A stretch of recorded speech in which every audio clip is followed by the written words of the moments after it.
Welcome to 3 Count Commentaries. So this is an interesting subject that I want to discuss here. This is from Wrestling Playlists, and it is arguing that not every match needs to have a story, and not every match needs to have an angle, because that's how things were in the past. And they're going to give out a really strong argument that I think isn't completely untrue, but is completely outdated. So this, if you want to follow them, it's at PWOLOSS. So let's get into what they had to say here. It says, some food for thought for the every match should have a story crowd, that in classic wrestling, you would use the matches that were just matches as a way to establish the norm. In other words, this is what we're here to do at our core, be a wrestling company. Every angle, then, was a break from that norm, and it made it stand out more because there weren't as many of them. So we use other stuff to establish what it would be like if crazy stuff wasn't happening, then introduce the crazy stuff. I'm thinking of early 80s studio wrestling as I write this, but for another slightly less ancient answer, this is what Nitro was at its peak. Company trying to, in earnest, to deliver a great wrestling show every week, being disrupted by renegades.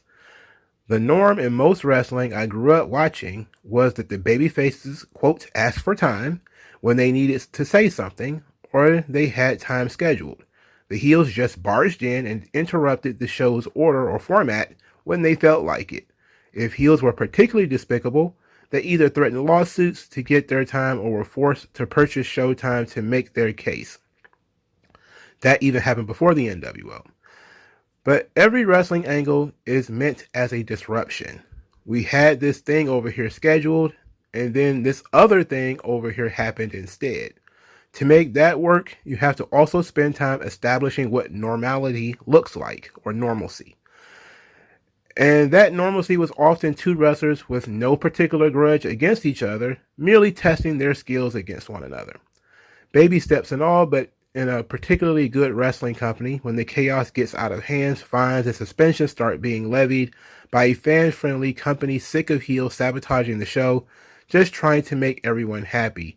Company is always the babyface. This is absolutely 100% correct.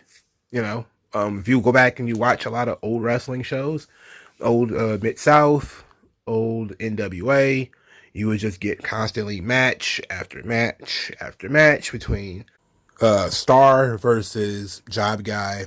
Of course, they wouldn't use that term, but it would be a guy who is new to the territory, or a guy who's been around for a while. He doesn't win very often, but he's around, versus a guy who is pushed. Let's put it like that. So it'd be a squash match, essentially.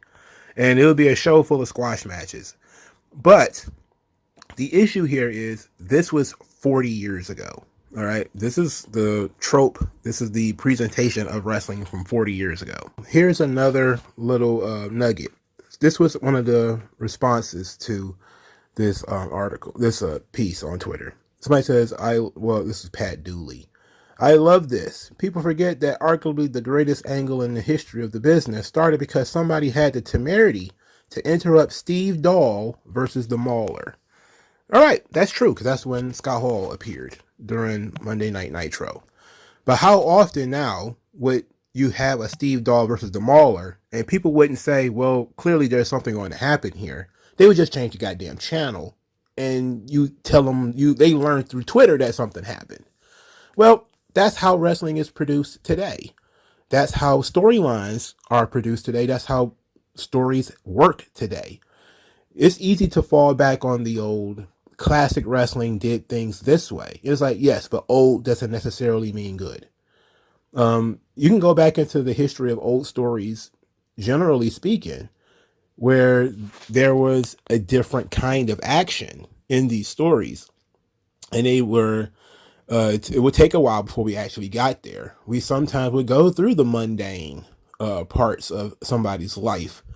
It was still going to be an interesting person, but it was still going to be, you knew something was going to happen to this person. That's why they were writing the story. But then we started to shake things up a little bit.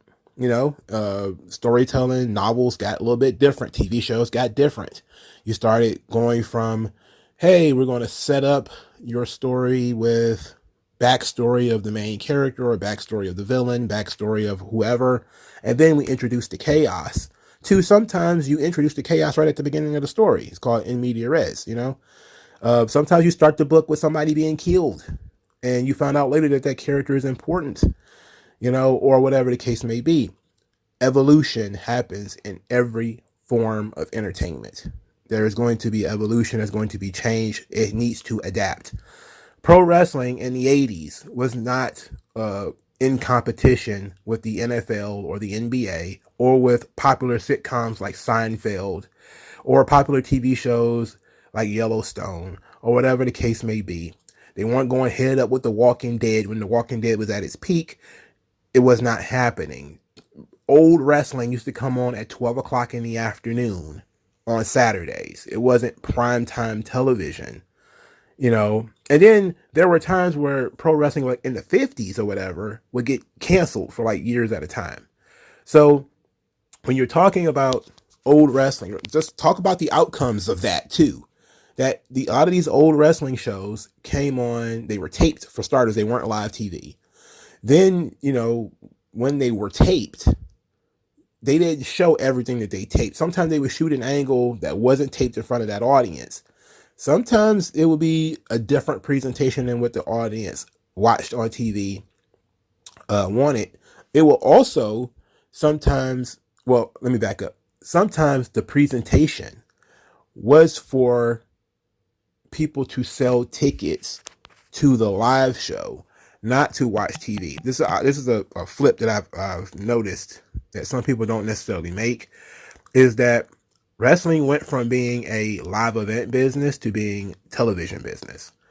It was an adaptation of, you know, what people feared when television really became a thing. They feared that, okay, our live event business is going to suffer because people could just watch it on TV. They don't necessarily need to go to the shows to see it. That is actually starting to come to fruition now, where you will often see people will watch it on television if it's on TV. Will they get off their ass and go down to the arena to watch it? Well, 9 times out of 10 nowadays it's not even available. But then the answer is no. You know, so, you know, ticket sales and all that kind of stuff is less important as ever, even though they're still selling tickets because they don't want to do these shows for free. But generally speaking, the wrestling that this person is talking about at Wrestling Playlists is not entirely wrong. One, yes, you do need to establish normalcy before you can establish chaos. That is absolutely the bare bones of any and all storytelling. I can't say whether what's happening is out of the ordinary, but you have to establish the ordinary. At the same time, though, do I care about the ordinary? I might not.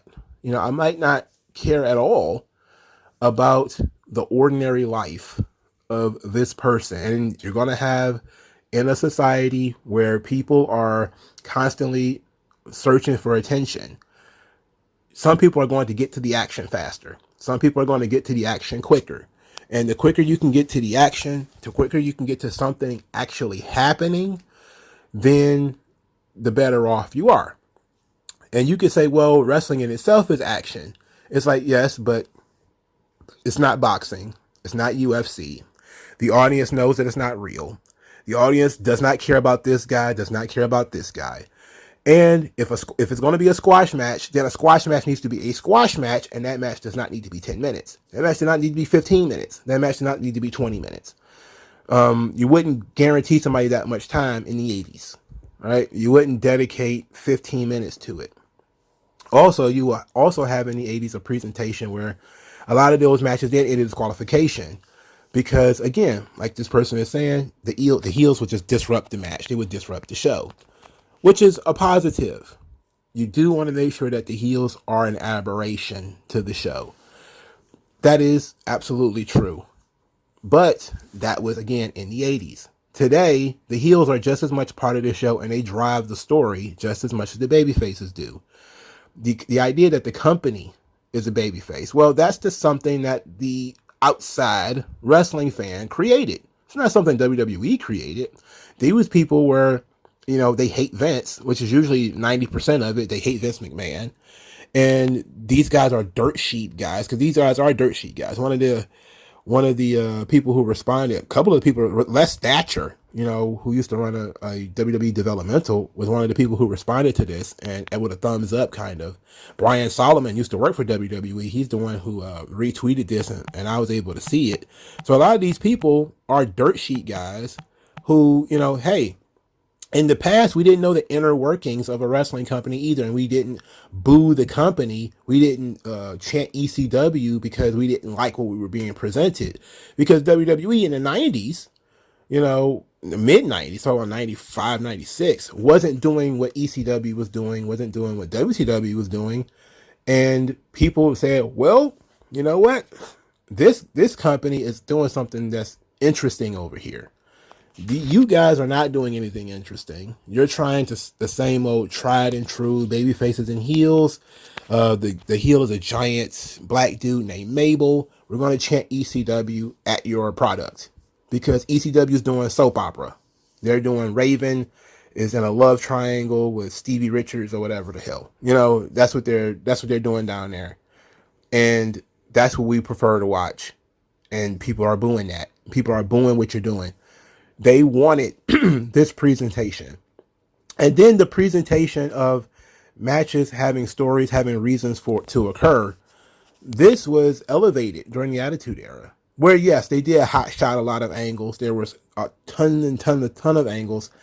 Sometimes angles that didn't even make sense were happening. Angles that were dropped a week later, 2 weeks later. But something needed to happen on this show. That was a problem. You do have to pull back a little bit on that. But you still do need to have a reason for a match to occur.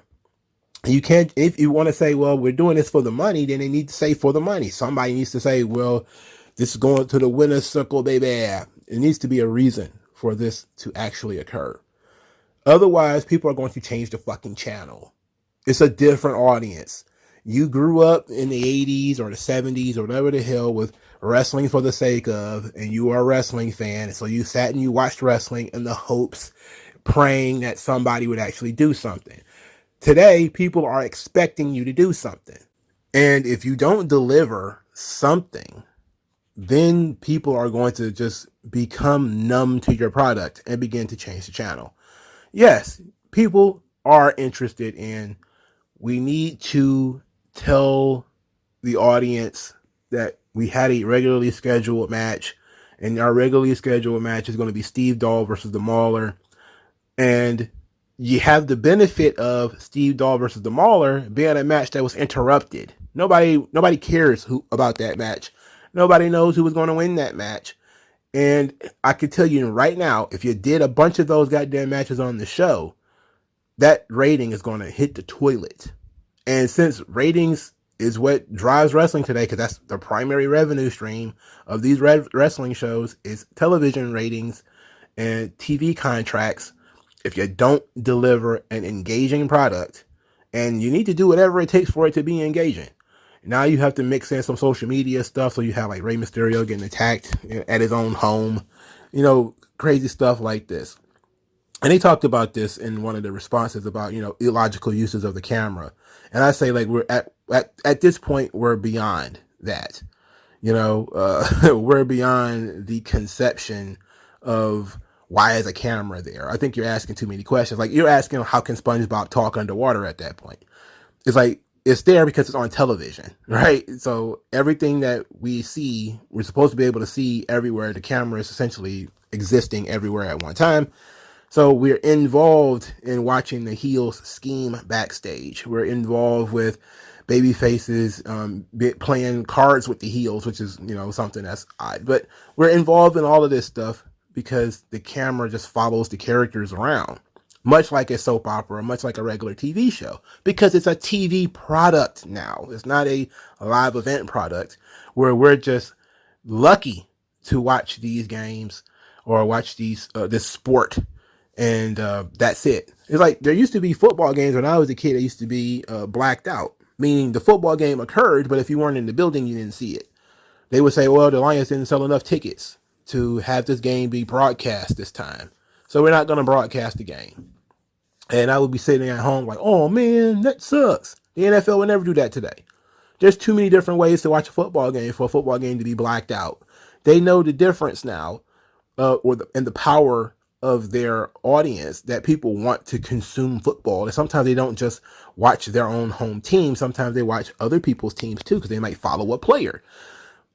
Just because things were a certain way 30 years ago or 40 years ago does not mean it still works today. You can try it. You can try it if you want. If you got a television product and you just want to have all of the matches and all of the segments scheduled out, and then nothing happens on that show because I just want to present great wrestling. Okay, sure, go for it. But then people are going to say your show is boring and I don't want to watch this. What happens when we get to the part of the schedule where we don't want to participate? You want to have a regularly scheduled match between this guy, and I have zero interest in either one of them. And nothing's happened so far in the show. So I say, well, even if something happened during this show, during this part of the show, well, I'll catch it on YouTube or whatever. So I change the fucking channel. Then what? You're just kind of stuck with your dick in your hand like, well, I just tried to present a good wrestling show. It's like, yeah, but you couldn't hold an audience. This is the problem with AEW and WWE right now. The matches have gotten so long. In WWE, there might be too many angles. And AEW is probably not enough. So now you have this situation where you're blowing your load early if you're WWE. You're putting your stars out there at 8 o'clock. And then here comes 9:45 and there's nobody on the show that anybody cares about. While in AEW, they may even put their stars on early and then try to tease that there's going to be some stars later. But those stars that are going to be on there later are not real stars, and they'll have to sit through tons and tons of sludge in order to get there. I'll just catch it on YouTube. I'll just catch it on social media. And that's true for WWE and AEW. You have to find ways to engage the audience. Sometimes you have to do different things. But you absolutely, positively cannot say, we're not going to shoot any angles because we have to establish normalcy. And then we're going to have the heels do something that is outside of the norm in order to get people to understand that the heels are acting outside of the norm. It's like, okay, they're bad guys. We already know they're outside of the norm. So we're sharper than that now. You know, we already know that if a heel appears, they're about to do something bad, usually. Like, we already know this. You know, it's not something you have to teach the audience. If they see a guy who's known, has a bad reputation, and he's just there, he's just present, then okay, that's enough. And you could do other types of disruptions. This is what NXT does sometimes. They'll have main roster people who are not really supposed to be there pop up. That's a different type of disruption. It's a positive disruption. You know, you had a regularly scheduled promo between Pretty Deadly. They're going to go out there and sing a Christmas story or whatever the hell. And then, surprise, here's some guys from Raw and SmackDown. Oh, wow. But here's the thing. If you didn't care about Pretty Deadly, you say you didn't like them, the moment they showed up on screen, you changed the channel. So what were you surprised by New Day popping up on NXT? Like, well, but if you change the channel, then no, because you wasn't watching it. That's the thing about scheduling stuff. Because if you schedule something I don't want to see, I can just say, I'll come back in 10 minutes. I'll come back in 6 minutes. And then your quarter hours are jacked up because I didn't stay with your show. So it's a TV product now. It's a TV audience now. You're competing with sitcoms. You're competing with mainstream sports. You're competing with all kind of stuff that's on TV. These wrestling companies don't necessarily want to go long amounts of time without something happening, you know? And I can agree. This is how classic wrestling worked. And if you're in your 40s, this is kind of how you want things to work. But if you're 15 or 16 and you got ADD and you got your phone in your hand throughout the entire show, if two guys are just in the ring throwing fake punches and giving each other headlocks and headlock reversals, you might be looking at booty shaking videos on YouTube and not paying attention to this match. And you're hoping, okay, well, somebody's going to set somebody on fire during this, hopefully. And then if they don't, you're like, well, that was boring. That sucked. I could get somebody setting each other on fire on YouTube. I can watch that if I want. What is your competition? You know, say, well, we're going to watch wrestling for the sake of wrestling. It's like, yeah, maybe in the 80s. But this is 2022. It's not the same thing. It's a different audience. different presentation, different expectations. And you can even say that the business was ruined by this new presentation. You can say that all you want. But the fact of the matter is it needed to change because wrestling in the 90s was up against popular TV shows, and it was up against Monday Night Football, and it was up against things that were important to pop culture, and they wanted to ingrain themselves as something needed to happen. There needed to be things occurring on that show. Even if you had a match that was mundane, that went from beginning to end, the match couldn't be that long, right? Or there was something in the commentary to let you know that there was probably going to be something that was going to happen later. Stone Cold Steve Austin will be here tonight, and he's going to confront Mr. McMahon. Okay, I'm hearing that from JR. Meanwhile, in the ring is Midian versus Viscera or whatever the hell. I don't want to watch this. But if you're telling me Stone Cold Steve Austin is going to confront Mr. McMahon on this show, I may stick around to see what that looks like. I may flip to Nitro because I don't want to see this match. Those kinds of things that are occurring in the modern audience. I didn't have those options in 1986. In 1986, these shows didn't really run concurrently against each other. They didn't run against popular sitcoms and things, popular sports, mainstream sports and stuff like that. It wasn't occurring. They had their own little time slot that they had every week, 6:05, on TBS. And was there something else on? Who knows? Was it live? No, neither one of these things were live. But now wrestling shows are live. They're mostly for television, not necessarily for a live audience. It's not studio wrestling anymore. These are traveling shows now. Everything about this has changed. So the presentation has to change. And the audience has changed. So definitely the presentation needs to change. So while Pro Wrestling Playlist is not entirely wrong, not wrong at all about the psychology of a wrestling show, the problem is the audience has changed. And what you just described would probably lose hundreds of thousands of viewers. And then, guess what? They're shooting tons of angles, and they're still losing viewers. So just imagine if they stopped shooting angles. What would happen to these shows? I don't know, man. But what do you guys think? Let me know what you guys think in the comment section below. Like, share, subscribe. I'll talk to you guys later. Peace out.